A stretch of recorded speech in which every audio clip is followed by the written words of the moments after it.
recording of sounds and images during any public planning act meeting is to be discontinued. So I could ask that all recording devices be turned off during the public planning process.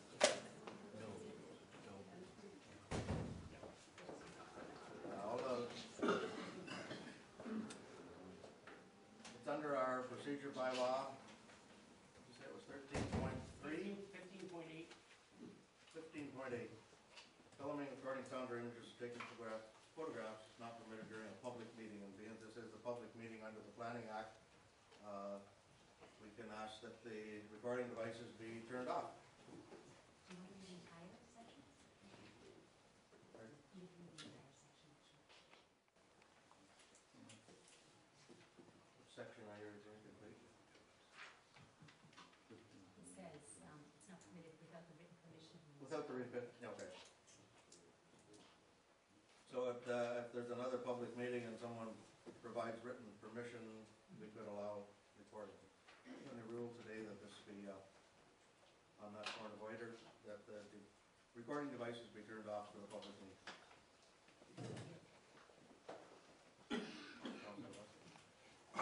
Council want to deal with this report? Councilor Ullman? I'll move the recommendation with the conditions. Second by Councilor Russell. Question, Councilor Russell? Follow up to the concern from the audience about the water line. I would like confirmation of that fact, if the hookup is in fact that the backdoor approach isn't really fair. In my opinion, I like the idea that there would be hookups for the purposes of having it, but I think personally I would rather see that if the well can be assured that it is clear, right? If the former council has made a promise that in fact that isn't the case, we shouldn't be using the backdoor effect. If the well is good, I think the well is good. Okay. Absolutely. The motion is what the motion is. Do we want to amend it or add that there be something checked on it? Councilor Ullman? I shouldn't be speaking twice, but could we have a comment from the planner? Council is aware that council's municipal policy is when you create new lots in Lambton Shores, you provide servicing. We have a water main there.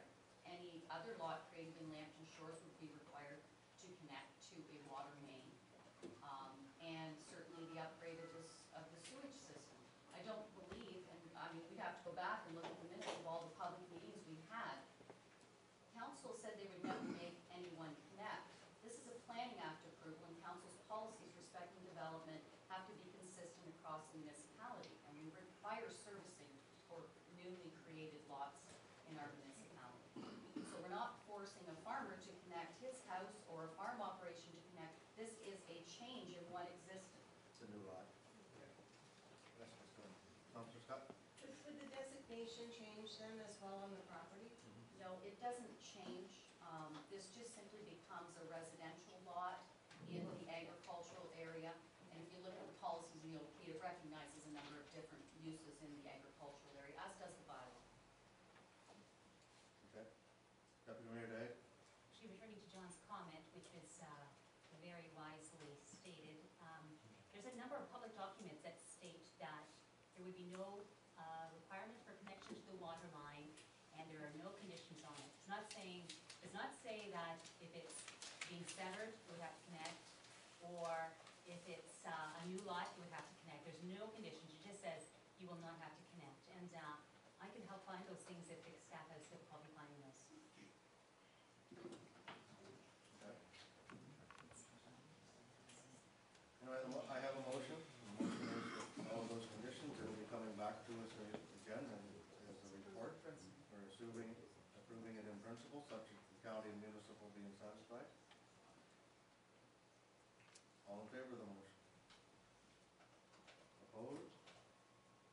Carried. Get that in. Get a follow-up report from the planner dealing with the connection. That's council's wish. You making that a I'll motion? make that a motion. Your seconder for that motion? Councilor Russell? Councilor Underwood? So, we're asking for a report, I agree, you know what, if we wrote out somewhere beforehand that under no conditions would anyone ever be forced to hook up to this water main, that's one thing. However, if by changing the law, we come under the Planning Act, and the act is the law, and because we're creating in effect a new, well, a whole new lot entirely, then then I guess we're grandfathering. What I want to know is, what are we asking for exactly in the report? Are we asking to see whether or not grandfather clauses are still in effect after the Planning Act?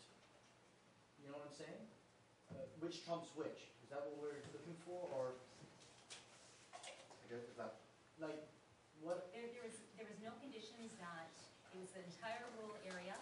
In our discussions and our negotiations with the council at that time, they said to us, you have to pay, even if you don't connect, you have to pay a minimum of $10,000 per lot, but you do not have to connect. That was stated publicly, and there was no conditions. If in fact you severed or you had any action under the Planning Act that was not delineated as an exception to this promise by the council, that you would not have to connect if you were affected by the rural water line. And any lot. So these people here have paid a lot fee in the past because there was a house there, and now they're gonna have to pay again to be connected to the rural water line, if it's not connected already. So they're gonna have to pay, well, or they've paid, and they have an existing well that seems to be operational. So they shouldn't have to pay to be connected to the water. And in fact, I know the property, and I know they didn't connect.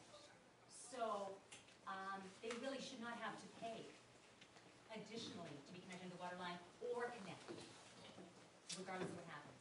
now we have a motion for a report on connect or not connect, what was passed, whether there's any time limitations on that. Councilor Scott. If we were to take a piece of property and it was, this is to you through the planner, so we've taken this piece of property that's excess, which is why it's allowed to be done in the first place. It would have already had an existing roll number, correct? Like it would have had, The whole of the farm. the whole of the farm would have been under roll. When you take and you put another piece of property into something else, it gets a secondary, like a new number, right? I mean, because this would belong to somebody else. It's a new lot. So it's a new lot, so by having that secondary number, then that would have a different tax assessment go to that piece versus the original roll number, is that correct? Okay, thank you. New development. Same house. Same house. Councilor Lambton. I guess I just have a question through you to the planner. During this process, have the Van Nosses or their agent ever raised concerns about it?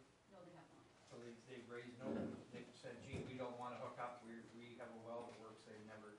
I think that's what Mr. Walden conveyed to council tonight. They're okay with the conditions. Other people have spoken twice. We'll have to be careful on that then. It's the principle. It's the principle in place for other people who do have a problem with it. So if we start a precedent now, we're gonna have to continue it on indefinitely. And what we're doing is we're actually, we are stating publicly that the council doesn't have to abide by their promises to the people when they make a negotiation. We can change it through the back door if we want, because we have the power to do that.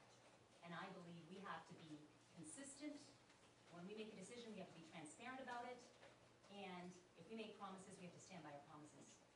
And we, as a council, now have to reinforce what the previous council promised. Okay, I'm gonna call the vote on. On a point of order, if the deputy's speaking twice, may I speak twice? I guess the question I'd like to see that. I'd like to see whatever the last council decided, so we're not dealing in conjecture or, I'd like to see. I think that's what the report is asking for. Okay. See that